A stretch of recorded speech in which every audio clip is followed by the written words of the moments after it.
There's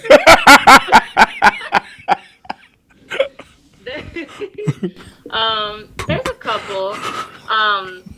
One of like my favorite moments, and yeah, probably funniest, is my dad. After work and stuff, it was when we were living in like San Diego or Chula Vista or something like that, and it was like a 40-minute drive back home, maybe like an hour just with traffic and stuff. But we'd be driving late back at night, so he was just dog tired, and we get home and he'd turn on whatever movie and fall asleep on the couch. And I'd be playing in my room and I'd get bored. And so I'd go to see what my dad's doing, like, actually just to go and talk to him or watch a movie with him. But he'd be passed out on the couch. So I'd go out there and I'd see that he's sleeping in a deep sleep. I'm like, all right, now's my moment to scare him. So and we got, the loud music in the background. So it's perfect. And I would just crawl up. I was probably like 5 or 6. I'd crawl up and just, startle him. He would go flying like off the couch. He'd be like, what the fuck, man? He would get so scared, but it was so funny. But I would do that. I would do that quite a lot. So that's probably the funniest one. God. You a poop. Cool. You a poop. That is cool. Oh my God. When I have the situations and stuff, when I have to say something, I'm gonna say it. If I don't have anything to say. But I'm gonna tell you what I feel, how I feel, and if you it's don't a like it, CAPSLAPS. Y.O.D, Y.O.D, Y.O.D. I'm the young old dude with the newology. Leader of the new school, old mentality. Got the loose Twitter fingers. You following me? Yeah. Over your head, got too much knowledge. Graduated in games, season no salting. Outlast today, don't need no nostalgic. I'm over 38, performing like a freshman in college. I'm the youngest old dude you know. Motive with life change, effortless with the flow. Attaboy, oh, you ain't know? This man against time, and this time just had to go. Let me vest 20 pounds of haters and run some more. Steadily getting the lap, I stride around goals. Lost it, I'm found in and winning. How I catch a bunch of L's, I quarterback the beginning. Yellow Y.O.D. Yeah, I'm a young old dude. Learn the rules like a pro, taking students to school. Y.O.D. Up in the gym, dropping mad jewels. Still hungry, stay seasoned, play mad fool. Y.O.D. Stay on my grind, it's that mastermind. Like wine, I get better with time. Y.O.D. Oh, you ain't heard about me. Got everybody in the city saying Y.O.D. Happy Monday, and thanks for tuning in to the Y.O.D podcast with Ajahn Ruben and special guest phoning in from out of state, the daughter of Ajahn Ruben, Rachel. Let's dive in as we get to listen to a candid, short but sweet conversation between Ajahn Ruben and his daughter. The Y.O.D podcast. Thanks for listening.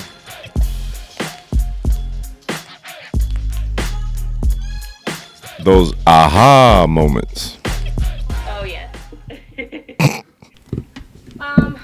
Honestly, growing up, ever since I was little, and my dad has always said, when we would drive to the gym every morning, every time that we were in the car, no matter what was going on, no matter what we were talking about, there was always a lesson that he had to tell me and teach me.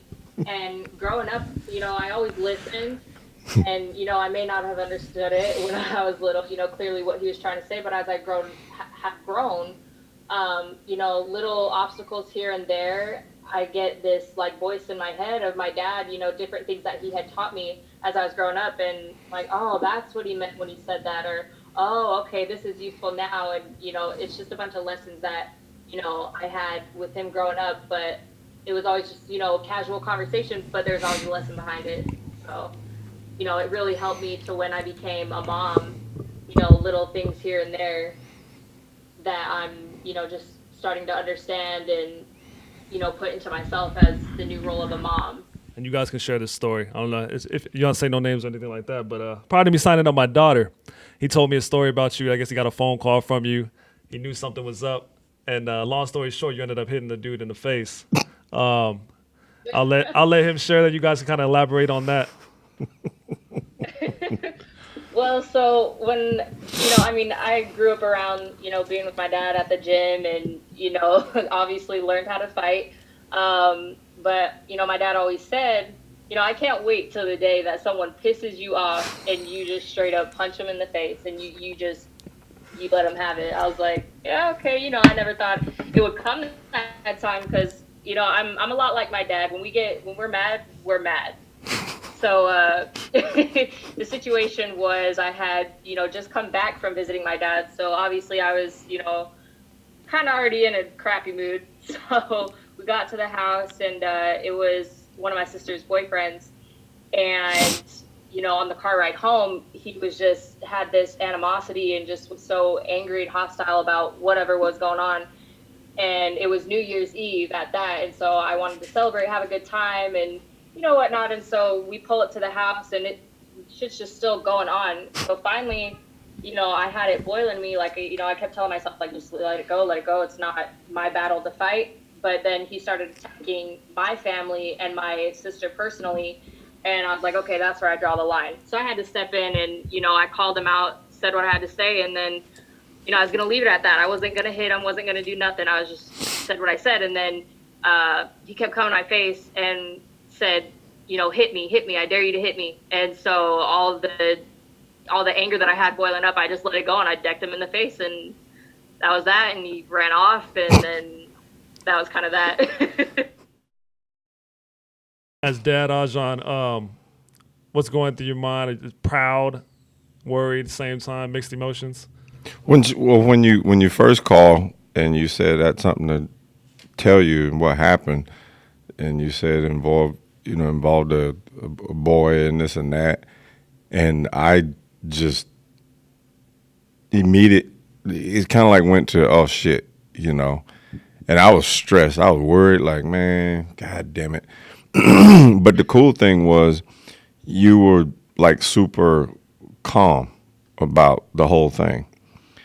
And that, I don't know, that said a lot, that did a lot, because it's almost like what happened was your disposition about it was similar to that of a kid that did in fact grow up doing martial art the whole life, like the kids in Asia.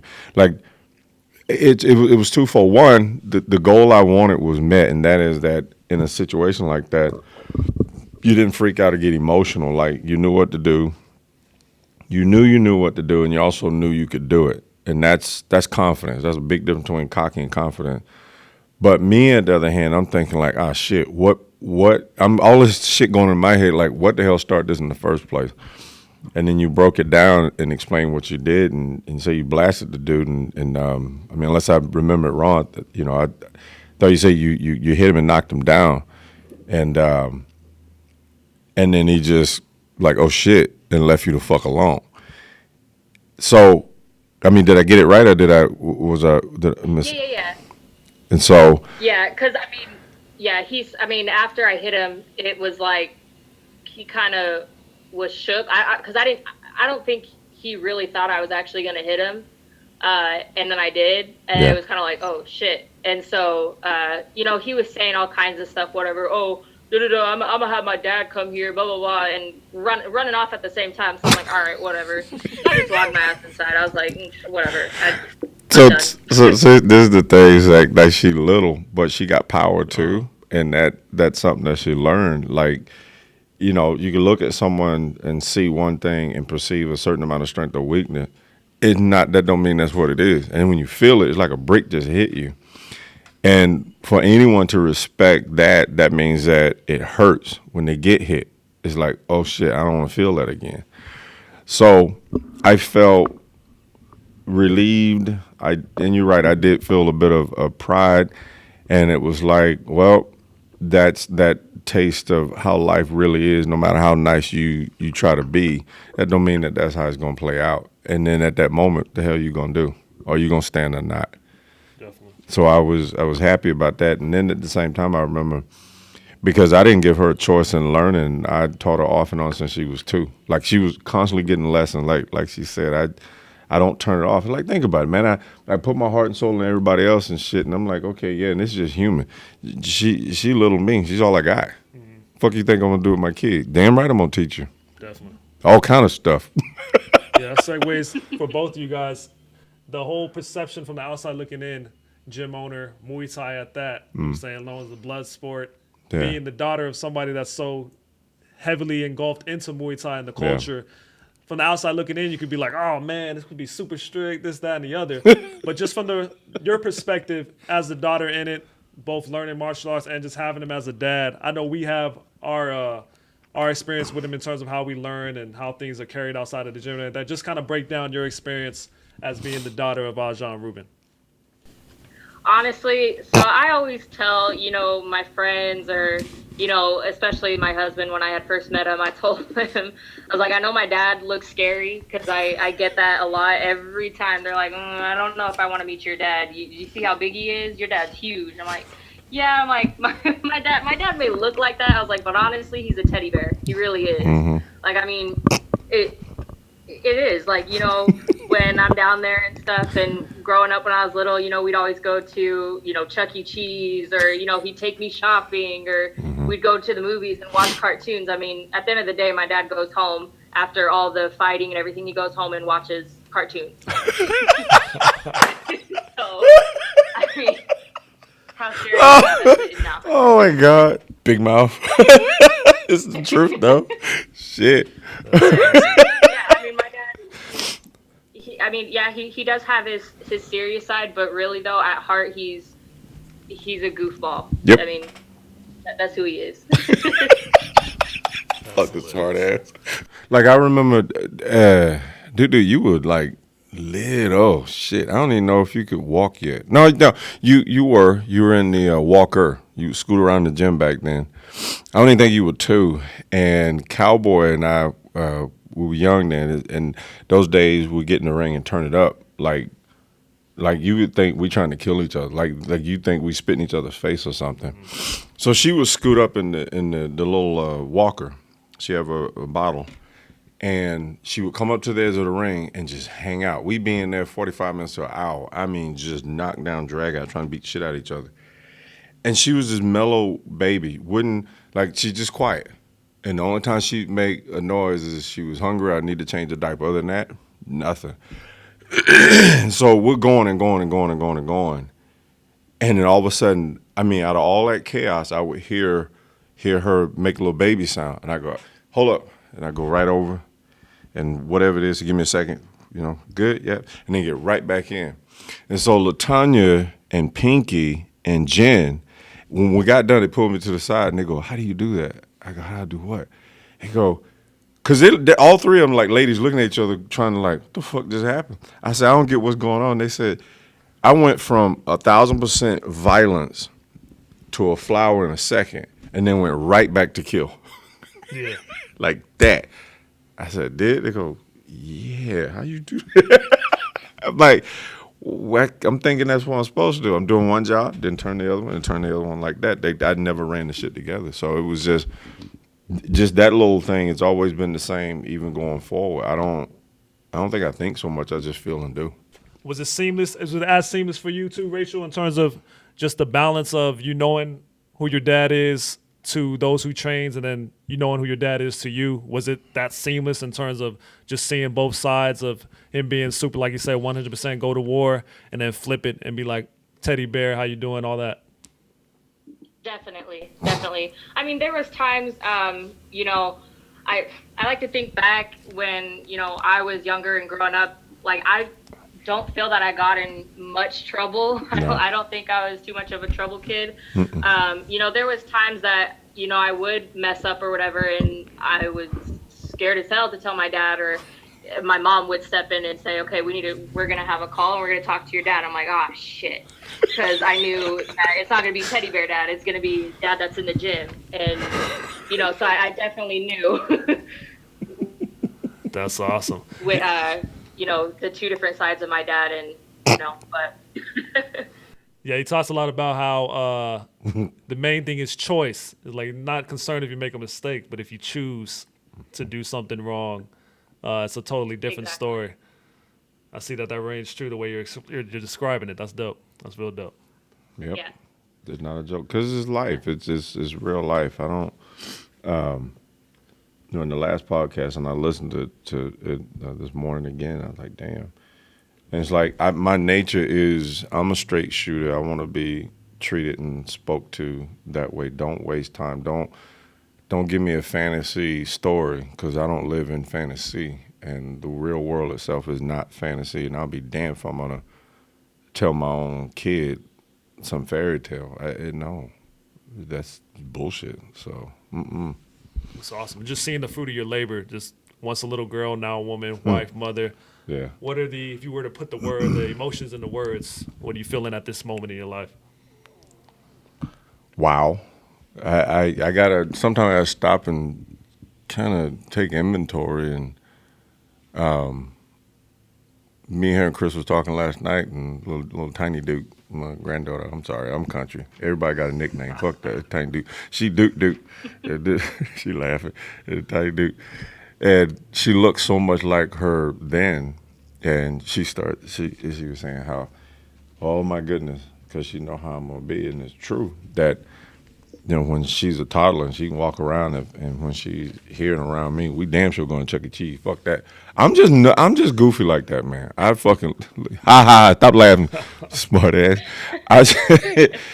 It was just our thing, and it meant so much. And we're talking about how I hated when she got to the point, and I could feel it, that she didn't want to go no more. I'm like.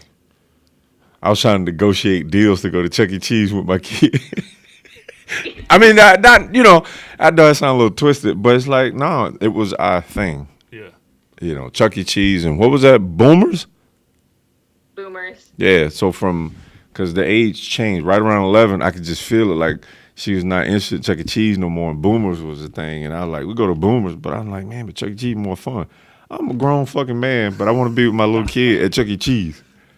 Because I don't know, it was just the spirit of the moment. Like, it was just, because I knew, like I said, I'm such an ethereal person, and I know that time does not stay still. It moves. And when something like a good spirit or time, a good experience, and it's like, embrace that moment because it's leaving.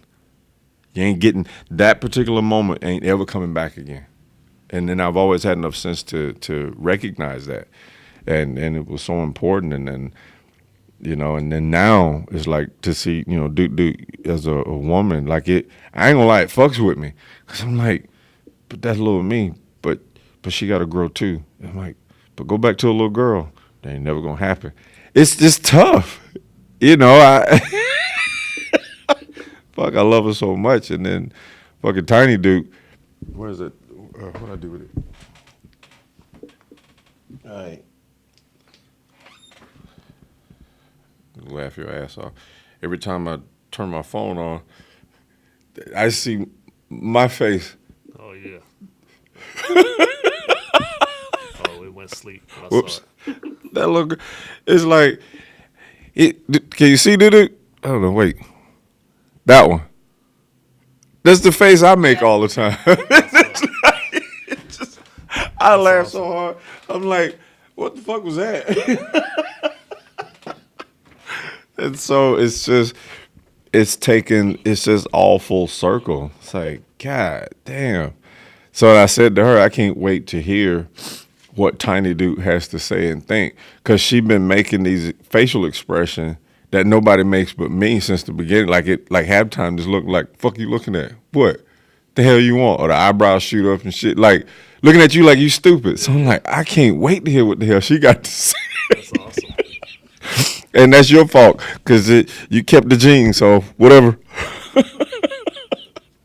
So it's just a big adjustment, for me. So I'm happy. Somebody asked me last week, like, what's it like being a granddad? I said, I don't know. I'm still wearing some new shoes. I'm getting my toes used to them. I enjoy the shoes, but I'm still learning the shoes, if that makes any sense. Definitely. Yeah. And Rachel, the Ajahn has a way of, and I'm pretty sure you know this, of teaching and saying things that stick with you for us outside of training. Things like, and then, tough is good, smart is better, little sayings and phrases, but they kind of like carry outside of the gym. Was it like that in terms of his parenting, where he would leave you with little nuggets here and there that kind of, that they're going to stick with you, and some of them may have even stuck with you till this day? Yeah, honestly, I mean, just every day that, I'm living, like I had mentioned before, it's just little teachings that he had taught me just all throughout the years, just tons of different lessons. They're in and out of my head constantly. And, you know, a lot of the times I think back and I'm like, oh, you know, what was it Dad was saying about this? Or, you know, how, you know, if I'm faced with, you know, something that I need to make a choice about, you know, I think back to my dad and, you know, what would my dad think about this? That kind of thing. Mostly through the like pre-teen phase and stuff, it was hard because it's like you're trying to find yourself and you want to be your own person.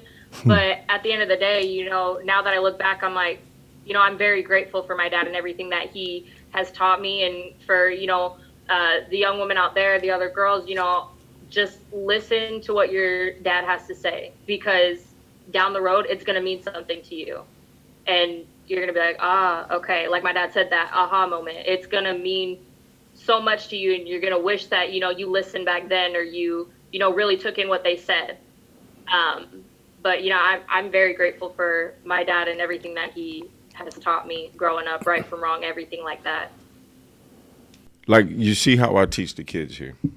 And what I do, I never talk down. I talk to. And I always do it in a way where I'm trying to pull them this way. Never that way. Come this way. Come this way.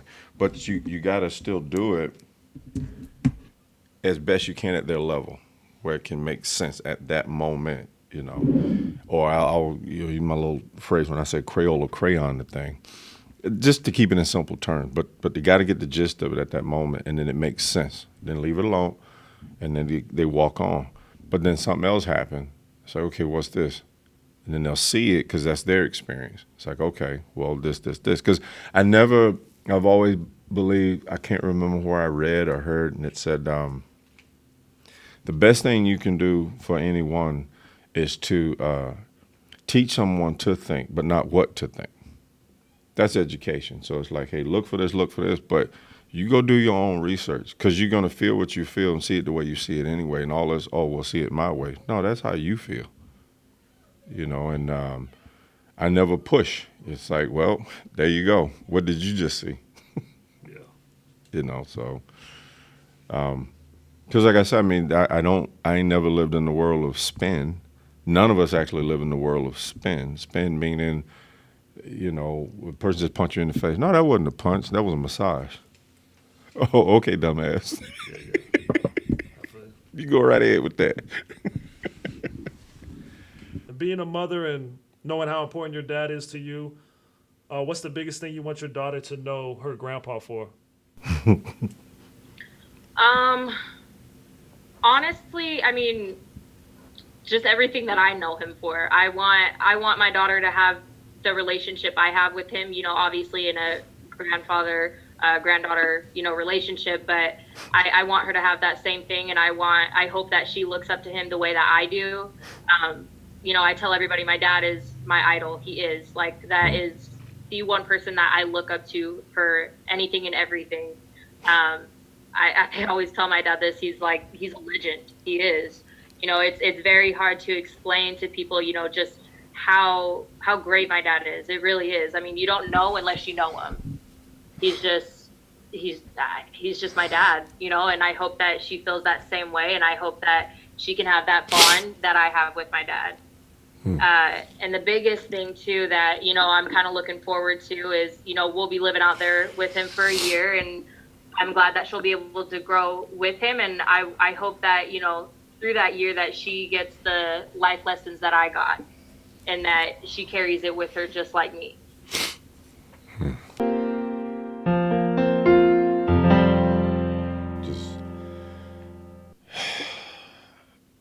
Well, so her and I have a painful backstory. And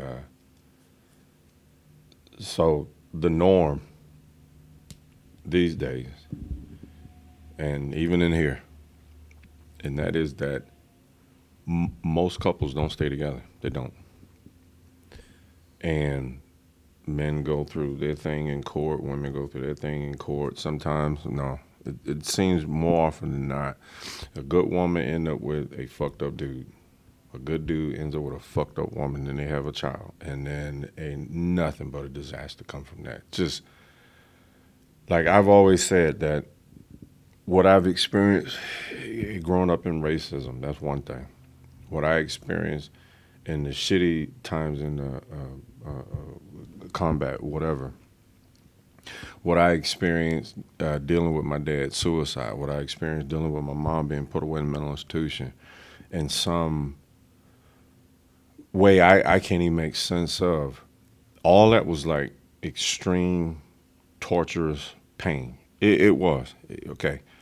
But what I had to deal with fighting her mom and to take care of her and watch out for her. And I mean, it's like I pushed myself to the point of I didn't even know if I could bounce back from it, but it's like she's my kid, so I'll do it. And I didn't, and again, it's the same fucking thing. There was not one thing wrong I did. It was all done to me. Like it was intentionally done. And so here's my background. I said this time and time again because it just is. So my background is that of one that have had a top secret clearance, and it was up several times since when I was done off diplomatic duty because different agencies were trying to recruit me. During all that time, it was during the time period where I did meet her mom. And the things that, her mom did were, it's criminal activity, and I'll just sum it up that way. And all of this I'm saying is documented. There's a trail in paperwork. So it's not I'm just talking bad because things went sour. Oh, no. I was literally targeted. Like, I'm smart, but there's some people with criminal minds that they're smart too. And naive. One guy that ended up being I'd say associate friend of mine, high in the Justice Department down in San Diego. And we were talking about certain things, and I said, I just don't get it. And he looked at me, he said, Ruben, you won't. I said, what do you mean? He said, you do not have a criminal mind. He said, criminals keep us in business. Why do you think there is a Department of Justice? I said, it's just this entire, there's such things as bad people. And that's what they do, and depending on where you get. So you tie in my daughter, who is like, so I lost so much, and it's like, okay, now I see little me. And I remember saying to her, I said, well, now I see what's going on here. I said, you made a terrible mistake. I said, that's my kid. I said, I will fight you to the day I die. I said, I don't think you understand. I said, I don't play games like this. And granted, it took me 16 years to get my life back from what her mom did to me. That's a long fucking time. And so when I listen to, guys talk, they fall out of love and this and that, and I'm thinking, shit, I wish it was that simple. Oh, no. That's just that. That's they call it the irreconcilable differences. There's nothing wrong with that. It's not good, but that's okay. But criminal shit, and the way I had to fight so hard, I got every single piece of document. I hold on to shit like that. So if anything that says, here you go, motherfucker, read that shit. Fuck off. Love my kid. And I remember when I was going through it, like she could feel, she knew that something just not right. And she knew that, see, with me, I say one thing. If I'm talking on a conversation and the conversation is X, it stays X from the start to the end. It doesn't start X and end up Y, Z, and A, and D1. Mm-hmm. That's some twisted ass story. No, that's the story. So as she grew up, she's able to piece it together. My story is one way. The other side story never added up. It couldn't. And I remember I'd said that when she turned 18, she wants all the paperwork. Public records are just that. They're a public record. You can go to the courthouse and all you need is a name. That's why they call it public record. Read all the shit. It must be about that goddamn thick of bullshit. Fucked up, huh? So she's an adult now. She can go see the shit. All of it, and like I said, I didn't do anything. It was done to me. Like, I love my kid, but yeah, I was bad, dude. And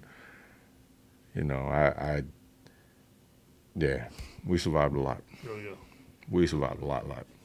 I think that fight and that no quit mentality when it comes to your child, especially as a black father, it's not spoken about enough. A lot of times it's like, don't want to be around your kid, don't want nothing to do with your kid, et cetera, et cetera. But I think the dads that are out there that are fighting tooth and nail to be fully a part of their child's life and at the same time impact their child's life needs to be talked about a lot more. That's, I was telling Chris, and she told me to tell you, but like my biggest regret that I have in life is never going and living with you. That is something that I carry like on my shoulders all the time. So I'm glad that, we have this opportunity to finally, I can live with you and, see how it is there. So. Well, but now the flip is that, and yeah, I mean, and it's likewise. I mean, but it wasn't for not trying. Your mom made damn sure that never happened. Man, you do. Like, what the hell? And what was all of that for? It just, I'm just very happy, like the circumstance and situation, because her husband, like, he made, he's such a sharp dude. It's funny that he's he's a goofball like me, but he's sharp as shit though, and even that I stress because I'm like, that's my baby. Don't fuck up, man. Don't, no, and but his personality and everything, he's so much like me. It's like, okay, but you don't know until you know, and then. But anyway, what I was saying, like he applied for a warrant officer program. He's a sergeant. He's in the Army, and he's a what the fuck, satellite imagery guy. Like he's same clean ass background, high above TS clearance and shit. And then he applied for flight school and got it. He's gonna go to be a kind of a hot shot, a helicopter pilot and shit. That's like, awesome. Fuck yeah, because I remember when I was in the Marines and I tried to go for one of those program and I almost got it. One dude came in what he beat me by and he got picked, and I don't know how many of us applied. That's not a small thing. That's like, oh shit, all right, you're a gangster, and but the school is so intense that you can't fail. And I get all of that. So, of course, being a dependent, they could go, but they go and they can't even be around him. Like, okay, it's all school and training, school and training, school and training. There's no room for fuck up.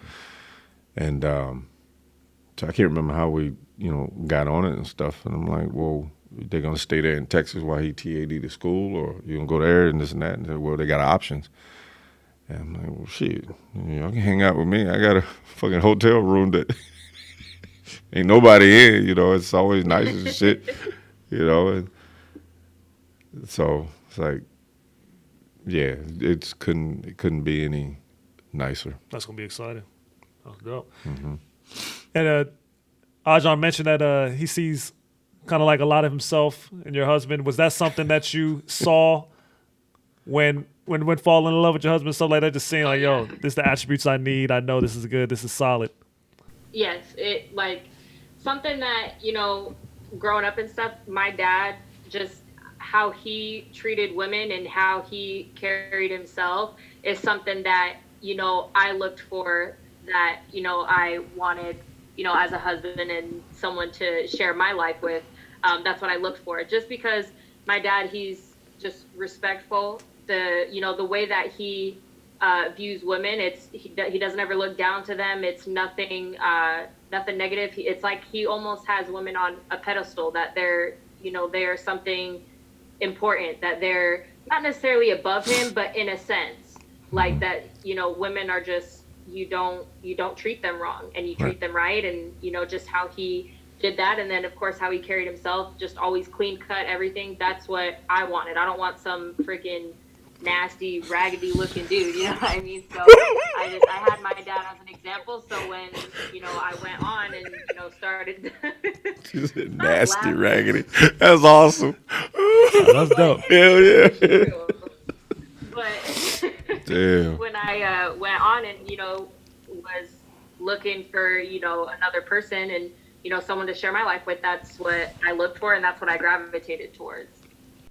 That's awesome. I don't think you understand how, especially for me, with having 2 daughters, how much of an encouragement that is to dads to hear that. You know what I'm saying? Because a lot of dads out there try to live by example, show their daughter this, show their daughter that. That's the main reason, I know for me, and I know for a lot of dads, the reason they do certain things with their daughters different than they do with their sons. That's right. So that's real encouraging, and I'm pretty sure it's encouraging for a lot of the dads listening, you know what I'm saying, to hear that in retrospect, that's what you saw, and then that's what you also obviously ended up with. So that's awesome. I'm glad to hear that. That's dope. I'm just glad that it to go even a little bit deeper is that my personal constitution on that is solid, because even though she saw everything her mom did, it didn't change how I see treating people. It's almost like stab me in the mouth, stab me in the eye, whatever. I'm gonna survive it, but I'm not gonna turn around and do that to somebody else. Just because you did, I'm not gonna do it. It's still fucking wrong. So.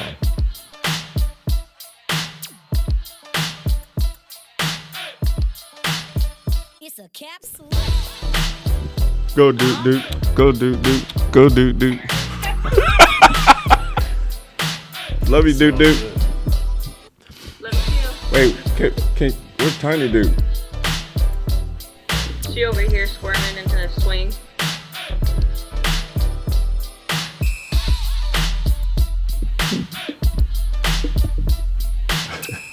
She's trying to sleep, but she's like, Mom's yelling and stuff. Tiny Dute, Tiny Dute, Tiny Dute, Tiny Dute, Tiny Dute. Can you hold her up a little bit higher? Cause your name is on the thing. I can barely see her. Hey, you little weeble wobble. Tiny Dute. It's like, man, yo, always fucking with me. God, stop it. Leave me alone. Shit, time to sleep. Ugh.